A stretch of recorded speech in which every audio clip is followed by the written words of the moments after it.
Bisa kita mulai sekarang ya. Baik, Bu. Bisa, Bu. Assalamualaikum warahmatullahi wabarakatuh. Waalaikumsalam warahmatullahi wabarakatuh.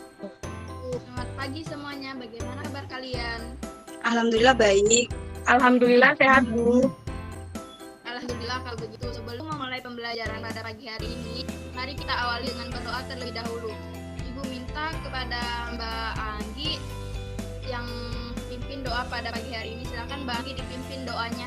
Baiklah teman-teman semua, sebelum memulai pembelajaran pada hari ini, alangkah baiknya kita berdoa terlebih dahulu. Berdoa dimulai. Berdoa selesai. Nah, anak-anak, sebelum memulai materi, terlebih dahulu kita bernyanyi bersama-sama ya, supaya kalian tambah semangat belajarnya.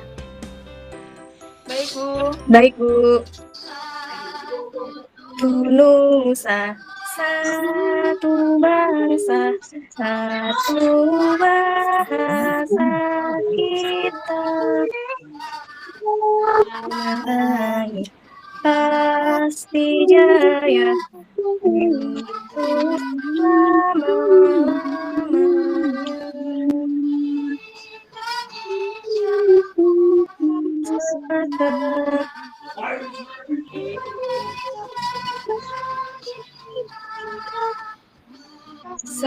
sebangsa kita bela. Selanjutnya, Ibu akan cek kehadiran kalian dulu ya anak-anak sebelum lanjut ke materi. Ya, Bu. Baik, Bu. Zerin ada? Hadir, Bu. Anggi? Hadir, Bu. Lisa? Hadir, Bu. Ilvi? Hadir, Bu. Uun? Hadir. Alhamdulillah semuanya sudah hadir ya. Nah, pada pertemuan kali ini kita masuk ke tema 1, subtema 1 pembelajaran 1, tumbuhan sahabatku. Nah, anak-anak, meskipun sekarang kita melakukan pembelajaran jarak jauh, kita tetap semangat ya, tetap jaga kesehatan dan juga kebersihan. Dan semoga kita semuanya dalam keadaan sehat. Jangan lupa jika keluar rumah tetap memakai masker ya. Untuk tujuan pembelajaran hari ini diharapkan nantinya setelah pembelajaran selesai, anak-anak dapat memahami materi tentang ide pokok, perkembangbiakan generatif, dan juga organisasi ASEAN. Nah, anak-anak hebat semuanya sudah siap belajar pada pagi hari ini? Sudah siap, Bu. Siap, Bu. Nah, kalau sudah siap, ya. Nah, kalau sudah siap, selanjutnya Ibu akan serahkan kepada Ibu Silvi untuk melanjutkan materi yang akan dibahas. Silakan Ibu Silvi, saya persilakan. Terima kasih, Bu.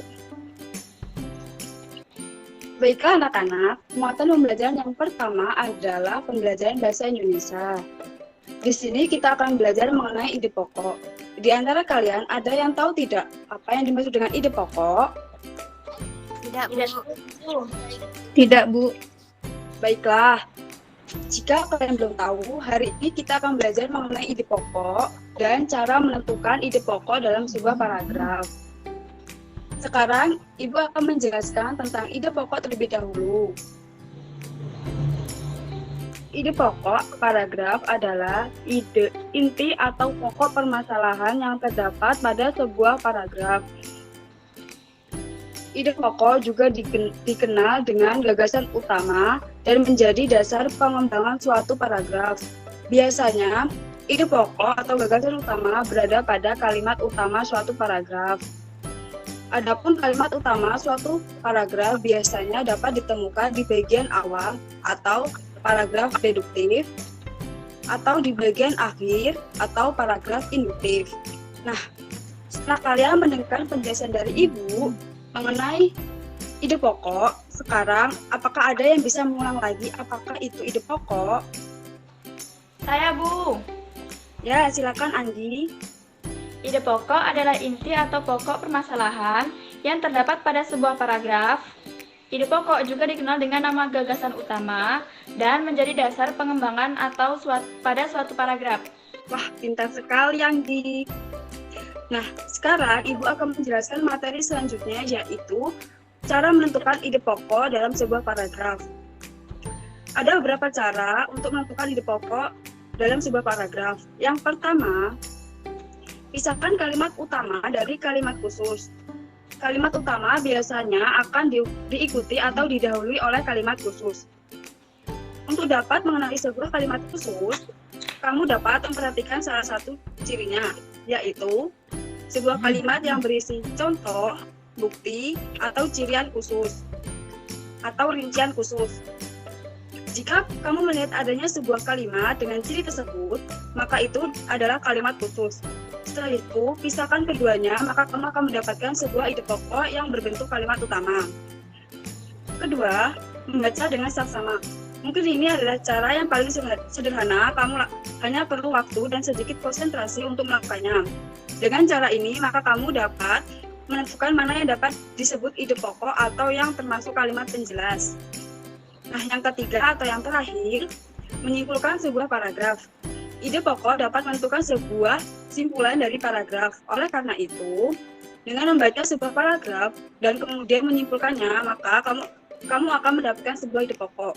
Baiklah anak-anak, selanjutnya ada materi bacaan tentang bagaimana jagung berkembang biak yang akan dijelaskan oleh Bu Uun. Kepada Bu Uun, saya persilakan. Selanjutnya, Ibu akan menjelaskan tentang manfaat tumbuhan. Terdapat beberapa manfaat tumbuhan bagi kehidupan. Yang pertama, sebagai sumber makanan dan energi. Yang kedua, sebagai sumber vitamin untuk kesehatan. Yang ketiga, sumber oksigen untuk bernapas. Yang keempat, sebagai pengikat air dan tanah. Kelima, sebagai peneduh dan keindahan bagi bumi. Nah, anak-anak, coba kalian baca di buku kalian masing-masing mengenai cerita yang berjudul Bagaimana jagung berkembang biak.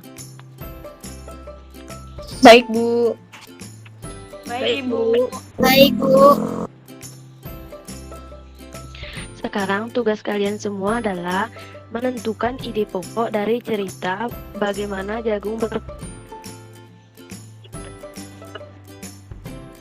berkembang biak dan untuk melalui bahasa anak. Baik, Bu. Baik, Bu. Baiklah, terima kasih anak-anak. Selanjutnya materi akan dijelaskan oleh Ibu Anggi. Baiklah, muatan pembelajaran yang kedua yaitu adalah pembelajaran IPA. Di sini kita akan belajar mengenai perkembangbiakan generatif. Di antara kalian, apakah ada yang tahu apa yang disebut dengan perkembangbiakan generatif? Belum tahu, Bu. Tidak tahu, Bu.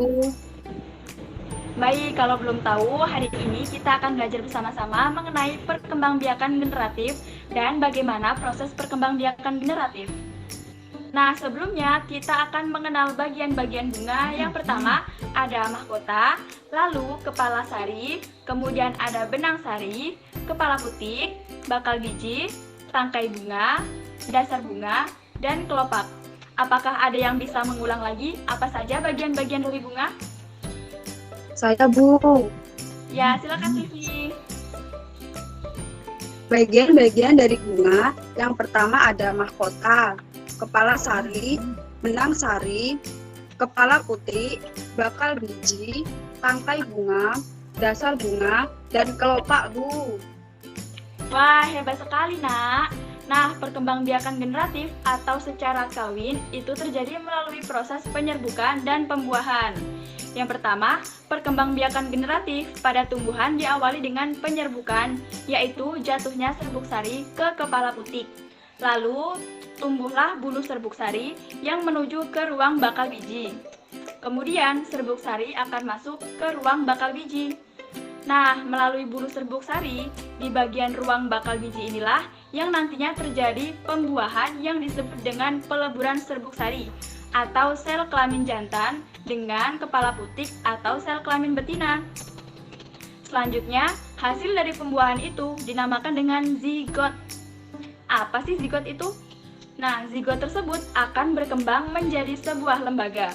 Lembaga ini merupakan bakal yang nantinya akan menjadi biji, menjadi bakal buah, dan menjadi daging buah. Nah, lembaga inilah yang nantinya berkembang di dalam biji, lalu nantinya akan ditanam dan menjadi bakal calon tumbuhan yang baru anak-anak. Tumbuhan yang berkembang biak secara generatif diantaranya yaitu ada padi, mangga, durian, jambu, dan juga tanaman yang memiliki bunga dan buah. Baiklah anak-anak, muatan pembelajaran IPA pada pertemuan kali ini kita cukupkan dulu ya. Lalu muatan pembelajaran selanjutnya yaitu ada IPS yang akan dijelaskan oleh Ibu Zerintan.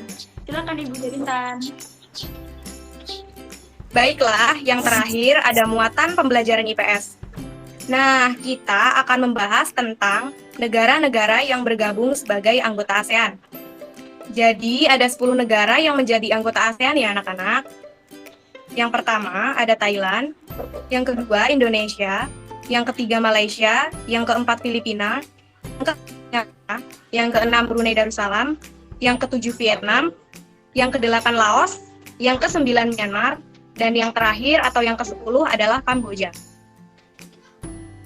Jadi, ASEAN pertama kali dibentuk pada 8 Agustus tahun 1967 di Bangkok, Thailand. Nah, pada awalnya ASEAN hanya beranggotakan 5 negara, yaitu Thailand, Indonesia, Malaysia, Filipina, dan Singapura. Pendirian ASEAN didasarkan pada penandatanganan Deklarasi Bangkok. Beberapa tahun kemudian, Brunei Darussalam, Vietnam, Laos, Myanmar, dan Kamboja ikut bergabung menjadi anggota ASEAN. Anak-anak, tentunya setiap organisasi memiliki tujuan ya, begitupun ASEAN. Nah, ada yang tahu apa sih tujuan dari ASEAN? Tidak tahu, Bu. Tidak tahu Ibu. Baiklah, kalau tidak tahu. Jadi, tujuan didirikannya ASEAN adalah yang pertama, untuk meningkatkan ekonomi negara anggotanya. Yang kedua, untuk mempromosikan kolaborasi aktif dan bantuan timbal balik. Yang ketiga, saling membantu dan mendukung satu sama lain. Yang keempat, untuk bekerja sama dalam pemanfaatan pertanian dan industri yang lebih besar. Dan yang kelima atau yang terakhir, untuk mempromosikan studi Asia Tenggara dan mempertahankan kerjasama yang saling menguntungkan. Jadi gimana? Apakah ada yang kurang jelas? Boleh ditanyakan ya. Ibu, saya itu bertanya, Bu. Iya, boleh. Silakan Sanju. Siapa saja tokoh pendiri ASEAN? Pertanyaan yang bagus ya Sanju. Jadi Sanju bertanya tentang siapa sih pendiri ASEAN itu? Jadi pendiri ASEAN ada 5 ya, yaitu Menteri Luar Negeri. Yang pertama adalah Adam Malik dari Indonesia. Yang kedua adalah Narciso R. Ramos dari Filipina. Yang ketiga, Tun Abdul Razak dari Malaysia. Yang keempat, S. Rajaratnam dari Singapura. Dan yang terakhir, ada Tanak Koman dari Thailand. Nah, materi pembelajaran kita hari ini sudah selesai ya. Selanjutnya akan disambung oleh Bu Lisa. Tidak terasa ya, kita sudah memasuki di akhir pembelajaran. Nah, anak-anak, bagaimana materi kita hari ini menyenangkan bukan? Dengan itu, kalian jadi tahu pengertian ide pokok, perkembangan generatif, dan organisasi ASEAN. Ibu akan mengirimkan tugas mandiri lewat WhatsApp group ya anak-anak. Jika ada yang ditanyakan, silahkan ditanyakan lewat WhatsApp group. Nah, karena pembelajaran telah berakhir, marilah kita tutup pembelajaran ini dengan doa bersama. Kali ini yang memimpin doa yaitu Mbak Zerin. Tolong Mbak Zerin dipimpin doanya. Baiklah teman-teman, sebelum pelajaran berakhir, marilah kita berdoa sesuai kepercayaan masing-masing. Berdoa mulai.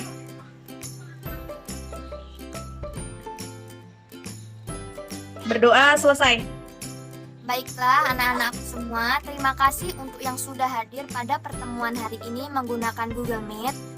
Semoga ilmu yang Ibu sampaikan dapat bermanfaat. Sekian dari Ibu, saya akhiri. Wassalamualaikum warahmatullahi wabarakatuh. Waalaikumsalam warahmatullahi wabarakatuh.